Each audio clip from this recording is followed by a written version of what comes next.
आज हम इस वीडियो में सेंटर वेन कैथेटराइजेशन या कैनलाइजेशन के बारे में डिस्कस करेंगे। सेंटर लाइन अतः कैथेटराइजेशन क्या है?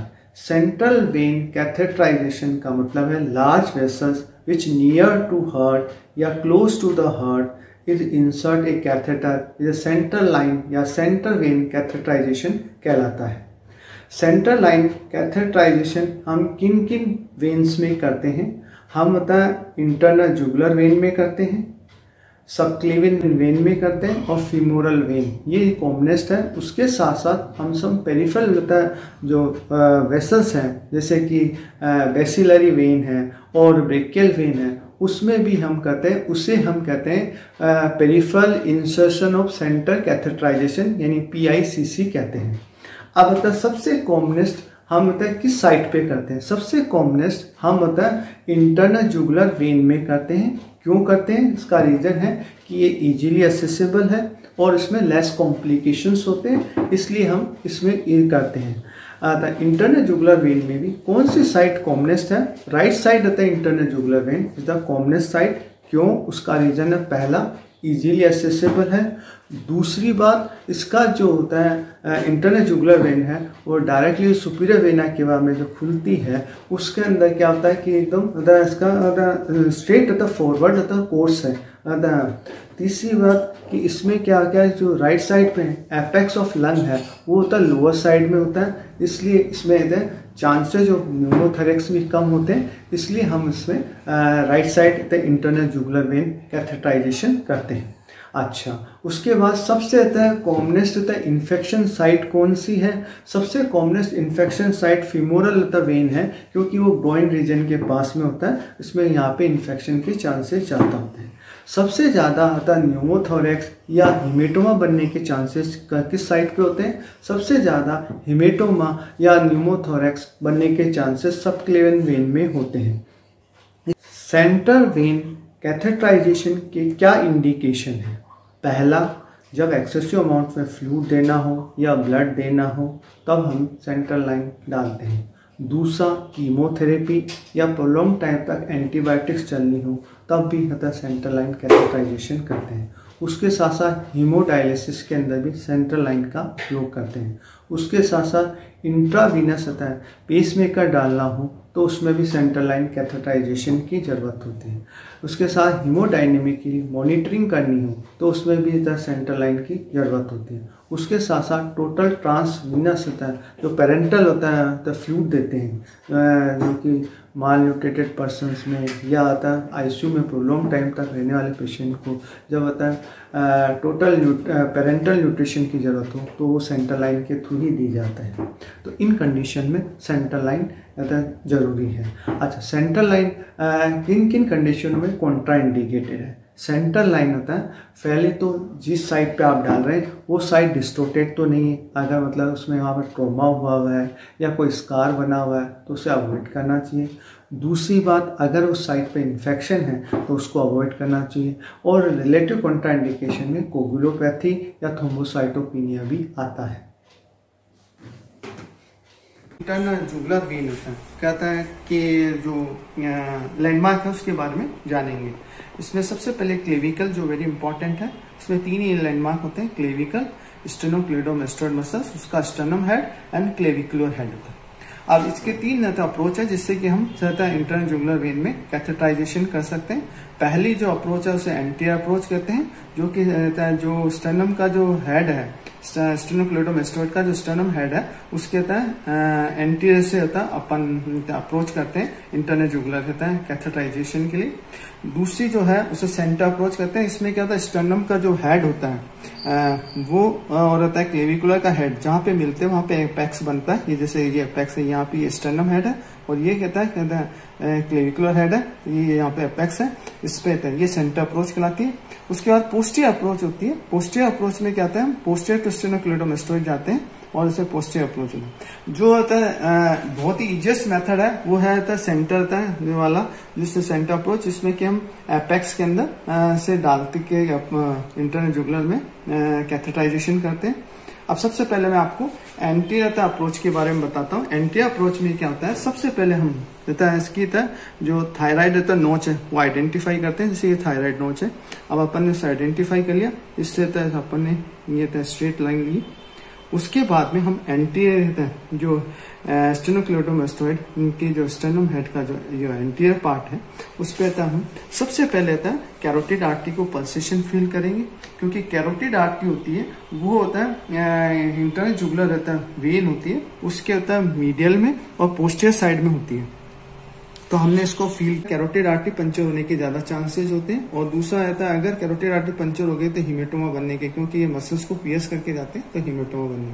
तो अतः इसको बहुत ही रेयरली अप्रोच को यूज करते हैं, जो कि बहुत ही एक्सपर्ट पर्सन होता है वो इस अप्रोच को यूज करता है। दूसरी जो अप्रोच है उसे हम कहते हैं central line approach. Central line approach में क्या होता है कि हम होता है स्टर्नल हेड और क्लेविकुलर हेड, इसका एपेक्स जहाँ पे मिलता है उस एपेक्स कहते हैं कि यहाँ से हम होता है निडल को पियर्स करते हैं टूवर्ड्स द एप्सिलेटरल निप्पल की तरफ डायरेक्शन रख के 45 डिग्री एंगल होता है स्किन से, और होता है कैथेटराइजेशन करने की कोशिश करते हैं।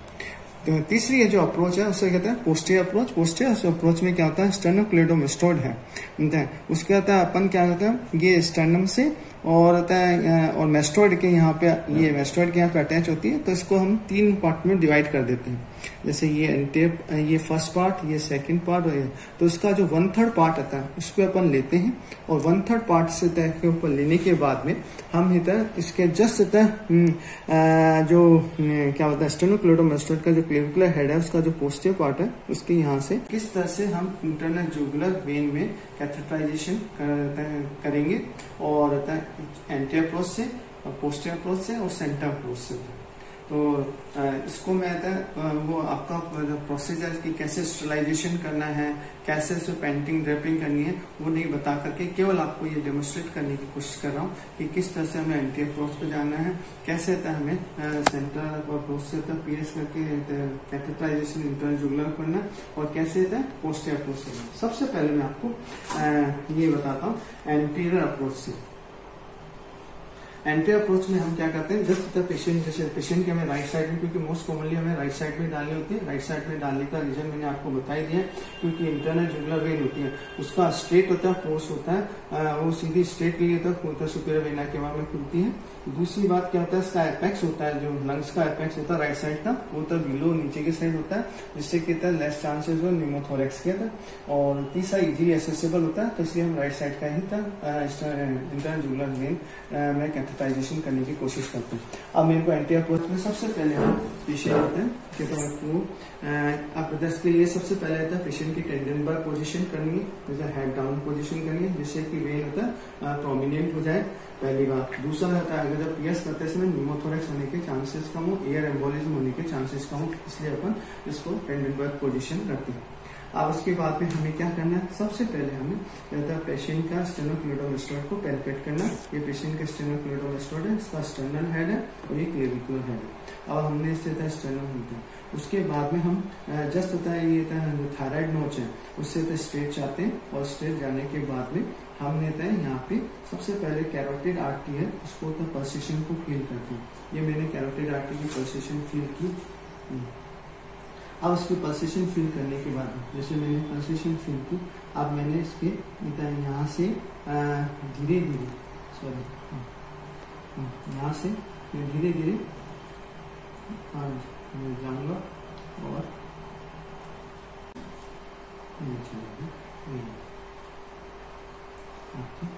इस तरह से आप पता है उसमें फिर अपन ये था थेरेपी एंटीरियर अप्रोच, इसके द्वारा अपन उसको प्लेस करके देख। उसके बाद में आती है सेंटर अप्रोच। क्या है ना, दोनों के एपेक्स को फील करना। एपेक्स को फील करने के बाद में हम इसे एपेक्स लेते के जस्ट होता है यहाँ पे, और इसके तरफ 45 डिग्री एंगल बनाते हैं, अब सिलेक्टर निप्पल की तरफ जाते हैं।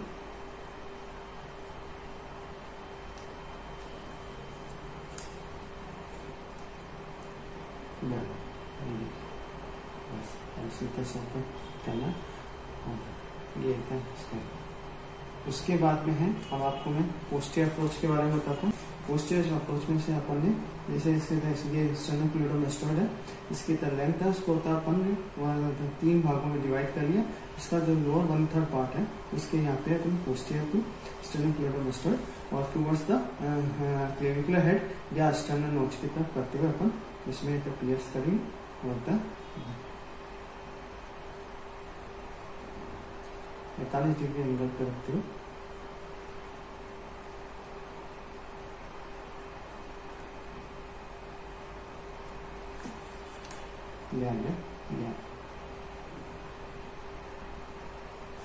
अब मैं डेमोस्ट्रेट करके बताऊंगा कि कैसे होता है सबक्लेवियन वेन में रहता है आप कैथेटराइजेशन करेंगे। उसके लिए सबसे पहले लैंडमार्क जैसे क्लेविकल है, ये क्लेवियोपेक्टोलोफेसिया है, इसके हमने क्या किया 1 सेंटीमीटर नीचे आपने ये लिया और इसके जस्ट 1 सेंटीमीटर और बिलो द क्लेविकल होता है हमें धीरे धीरे और टूवर्ड द स्टर्नल नॉच या जो अपोजिट शोल्डर है उसकी तरफ डायरेक्शन करके नीडल को पीएस होने पे अब अपन ने इसको यहाँ से हटाया और इसमें अपन गाइड वायर होता है, गाइड वायर डाल देते, गाइड वायर आपका इजीली चला जाना चाहिए। क्लेविकुलर अप्रोच, सुप्रा क्लेविकुलर अप्रोच में क्या करते हैं क्लेविकल से हम एक फिंगर ऊपर और जस्ट क्या बोलते हैं क्लेविकुलर हेड ऑफ स्टेनोक्लेडोमास्टोइड मसल्स, उसके तहत जस्ट यहाँ पे जैसे ये मैंने यहाँ पे लगाया निशान और उसको हम जस्ट ये स्टर्नल नॉच इसके यहाँ से होते हुए सीधा हम स्ट्रेट धीरे धीरे नीडल को पियर्स करते हुए जाते हैं। तो इस तरह से हम सबक्लेवियन वेन को अप्रोच कर सकते हैं। सोनोग्राफी गाइडेंस द इंटरजुगुलर वेन में कैसे आइडेंटिफाई करते हैं उसको देखेंगे। इसमें हम जो प्रोब यूज करते हैं वो linear probe of the high frequency linear probe का यूज करते हैं। अब अभी ये सबसे पहले हमको क्या है कि स्टेनोक्लेडोमास्टोइड ये इसका था स्टर्नल हेड और ये क्लेविकुलर हेड, इसको आइडेंटिफाई करना है, इसका एपेक्स देखना है, फिर इसके बाद में हमें प्रोब होता है इस तरह से इस्तेमाल करना है।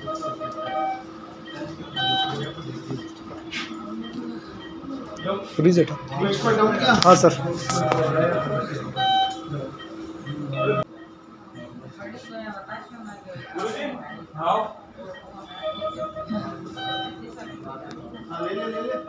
ले लिया सर, ले ली क्या? वीडियो बना रहा हूँ। नहीं ये फोटो लेनी है, करने सब फोटो ले ली ना, वीडियो में ले ली साहब। हाँ पीसीपी इंडिटी एग्जाम हो गया। ये इंटरनल जुगुलर वेन है और ये था क्या बोलते हैं कैरोटिड आर्टरी। कैरोटिड आर्टरी तो नॉन कंप्रेसिबल होती है, ये तो आप पता आइडेंटिफाई कर सकते हो कंप्रेशन के आधार पे, ये कंप्रेस हो रही है नहीं हो रही है ये। अब आप इसको लॉन्गिट्यूडनल व्यू में भी अपन देखते हैं, ये लॉन्गिट्यूडनल व्यू में दिखाता हूँ।